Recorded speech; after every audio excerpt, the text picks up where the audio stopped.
வரும், எத்தனை நாள் பொறுப்பது? முருகனை பற்றி இழிவாக சொன்னால் உங்கள் இதயம் நொறுங்க வேண்டாமா? நீங்கள் துடிக்க வேண்டாமா? பதற வேண்டாமா? நம்மை காப்பாற்றும் முருகனை நாம் காப்பாற்ற தேவையில்லை. ஆனால் நம்மை காப்பாற்றுவதற்கு கைமாறு செய்ய வேண்டாமா? நன்றியை காட்ட வேண்டாமா? நம்பிக்கையை சொல்ல வேண்டாமா? இந்த மாநாட்டிலேயே இப்போது ஒரு முடிவுக்கு வருவோம்.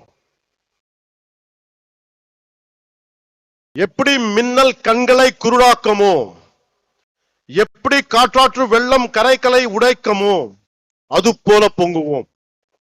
நான் உங்களுக்கு அரைக்கூவல் விடுக்கிறேன். அநீதியை தட்டி கேட்க திருளுவோம். அறத்தை காக்க அனைவரும் எழுவோம். முருகன் நீதியை காப்பாற்ற புறப்படுவோம். இந்த முருகுப்படை திற்றது கூட்டத்தை தகுர்க்கும். இப்படை தோற்கின் எப்படை வெல்லும். இப்படை தோற்கின் எப்படை வெல்லும். அன்பு என்பது பலவீனம் அல்ல, அது துணிவின் அடையாளம், வீரத்தின் ஆன்மா, வெற்றியின் படிக்கட்டு. அன்பால் இணைவோம், ஆவேசத்தால் வெல்வோம். சூரபத்மனை வதம் செய்த புரட்சி தலைவர் பாருங்கள். இது கலியுகம். முருகன் நேரில் வரமாட்டார். நாமே முருகனின் உணர்வாக மாறுவோம். நாச சக்திகளை நிர்மூலம் செய்வோம். இந்தியா அரசமைப்பு சட்டம் நமது அறத்தை காக்கிறது. அரசமைப்பு சட்டம் இல்லாத காலத்தில் மாலிக் கஃபூர் வெறியாட்டம் போட்டான். ஆனால் கடந்த 75 ஆண்டுகளாக அரசமைப்பு சட்டம் இருக்கும் போதே ஒரு கூட்டம் ஆடுகிறது.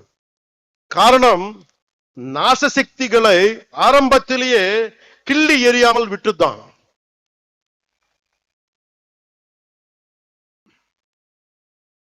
மகாகவி பாரதி சுந்தர தெலுங்குன்னு சொல்லியிருக்கார். அந்த தெலுங்குல ஒரு 2 நிமிடம் பேச என்னை அனுமதிக்குமாறு கேட்டுக்கொள்கிறேன்.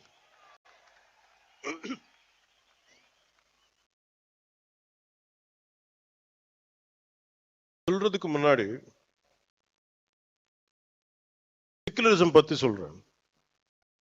நம்ம நாட்டில் secularism is a convenient word for a lot of people in our country. Specifically, atheists who doesn't believe in God.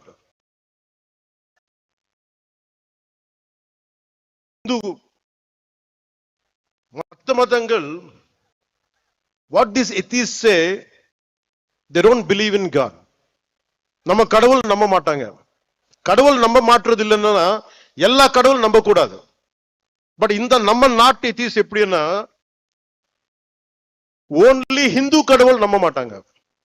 That is the definition of secularists of our country, atheists of our country.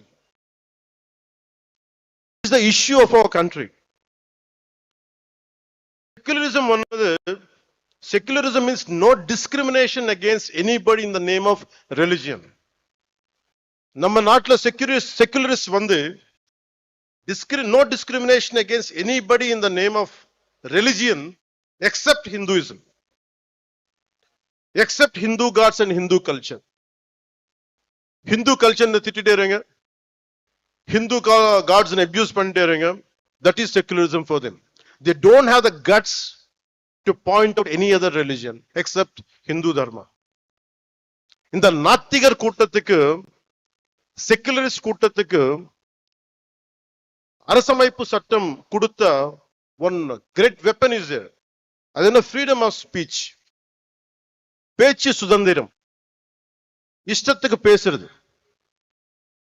நம்ம கடவுளை திட்டுறது பழக்கம் ஆயிடுச்சு.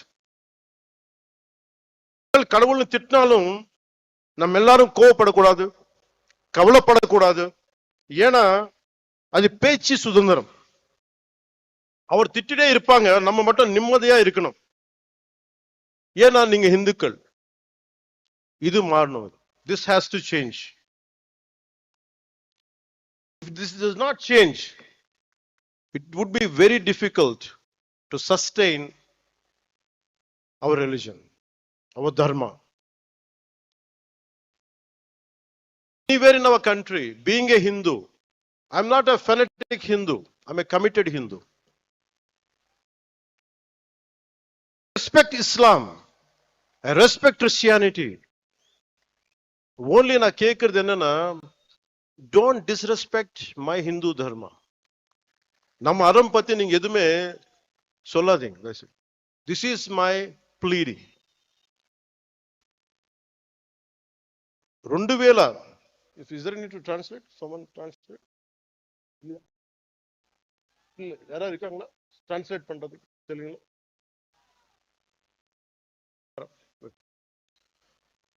Okay, మీకు కొంతమందికి తెలుగులో మాట్లాడితే అర్థం అవుతుంది అనుకుంటా. మాట్లాడతానండి. వణకం సార్. 2014లో నేను ఒక పార్టీ ప్రారంభించినప్పుడు తెలంగాణ హైదరాబాద్లో, ఆ రోజు నేను అనుకోలేదు ఏథెన్స్ కంటే పురాతనమైన నగరం అయిన మదురైలో ఇన్ని లక్షల మంది జనం మధ్య తమిళ్లో నేను గౌరవించే నా తమిళనాడులో, నేను పెరిగిన తమిళనాడులో